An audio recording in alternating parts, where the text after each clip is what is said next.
ನಾನು ಮನ್ಸು ಮಾಡಿದ್ರೆ ಏನೆಲ್ಲ ಆಗ್ತದ. ಸಾಕಷ್ಟು ನಮಗೂ ಕೂಡ ಲೋನ್ಗಳು ಇವೆಲ್ಲ ವ್ಯವಸ್ಥೆ ಅನುಕೂಲಗಳು ಅದಾವ. ನಾವು ಹಾ. ಎಸ್ ಟಿ ಇಲ್ಲಿ ಬರೋದ್ರಿಂದ ಹ್ಮ್.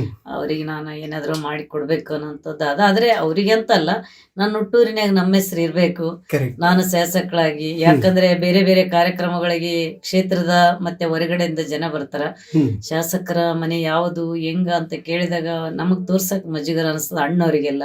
ಓಕೆ. ಅದಕ್ಕಂತಾನೆ ನೋಡೋಣ ನೆಕ್ಸ್ಟ್ ಅಂತ ಅನ್ಕೊಂಡಿದ್ದೀನಿ. ಅವ್ರು ಯಾವತ್ತು ಬಾಯಿ ಬಿಟ್ಟು ಕೇಳಲಿಲ್ವಾ? ನಿಜವಾಗ್ಲೂ ಇವತ್ತಿಗೆ ನನ್ನ ನಿರ್ಧಾರಕ್ಕೆ ನಾವು ಯಾಕೆ ನನ್ನ ಕಣ್ಣಾಗ ನೀರು ಬಂತಂದ್ರೆ, ಹ್ಮ್. ನಮ್ಮ ಅಣ್ಣದವರು ನಾವೆಲ್ಲ ಒಂದೇ ತೀರ್ಮಾನ ಮಾಡ್ತೀವಿ. ಅತ್ತಿಗೆಅವರು ಕೂಡ ನಮ್ಮ ತೀರ್ಮಾನದ ಜೊತೆ ಅವರು ಕೂಡ ಅದರಲ್ಲ, ಇನ್ನೊಬ್ರು ಮಕ್ಕಳವರು. ಓಕೆ. ನಾವು ಇವತ್ತಿಗೂ ಯಾವ್ದು ಹೇಳೋದಲ್ಲ, ಇವತ್ತು ಕೂಲಿ ಹೋಗ್ತಾರ ಅವರೆಲ್ಲ ಹ್ಮ್. ಕೆಲ್ಸ. ಈಗ ನೋಡೊಬ್ಬ ದೊಡ್ಡ ಅತ್ತಿಗೆ ಕೂಲಿ ಹೋಗ್ಯಾಳಕ್ಕೆ ಕೆಲಸ ಮಾಡಕ್ ಹೋಗ್ಯಾಳ. ಈಗ ಇನ್ನೊಬ್ಬ ಅತ್ತಿಗೆ ಇಲ್ಲೇ ಅದಾಳ. ಅದು ಕೂಡ ಅವ್ರಿಗೆ ಅವ್ರ ಸಹನೆನ ನಾನು ನೋಡಿದ್ರೆ ಓಕೆ. ಬಹಳ ಆಶ್ಚರ್ಯ ಅನಿಸ್ತದ. ನಾನು ದಿನ ನೂರಾರು ಜನರಿಗೆ ಸಾವಿರಾರು ಲಕ್ಷಗಟ್ಟಲೆ ಖರ್ಚು ಮಾಡ್ತಿರ್ತೀನಿ ದಿನ ಬೆಳಗಿದ್ರೆ.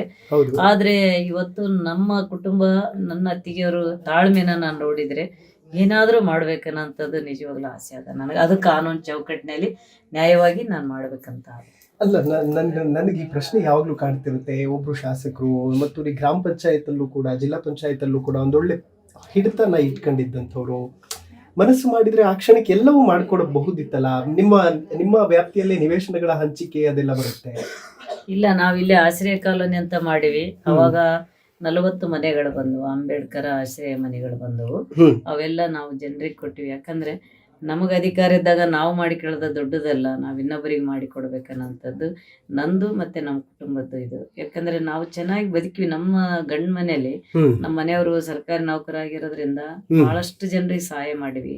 ಮದುವೆಗಳು ಅವು ಇವು ಏನ್ ಕಾರ್ಯಕ್ರಮಗಳು ಮನೆಗಳು ಕಟ್ಟಕ್ಕೆ, ಅದಕ್ಕೆಲ್ಲ ಹಾಸ್ಪಿಟಲ್ಗೆ Correct. ಅದಕ್ಕೆಲ್ಲ ದುಡ್ಡು ಕೊಟ್ಟಾರ ನಮ್ಮ ಮನೆಯವರು ಕೂಡ. ಹ್ಮ್. ಇವರಿಗೆ ನಾವು ಅದನ್ನ ಮಾಡಿಲ್ಲ. ಯಾಕಂದ್ರೆ ಗಂಡ ಮನೆಯಿಂದ ತಂದು ಇಲ್ಲಿ ಉದ್ಧಾರ ಮಾಡಿಲ್ಲ ಅಂತ ಕೆಟ್ಟ ಹೆಸರು ತಗೋಬಾರ್ದಂತ ಅವಾಗ ಕೂಡ ನಾನು ಮನ್ಸು ಮಾಡಿಲ್ಲ. ಹ್ಮ್. ಈಗ ಅಂತಂದ್ರೆ ಜನ ಕೊಟ್ಟ ಅಧಿಕಾರ ಅದ, ಅವರ ಆಶೀರ್ವಾದ ಅದ.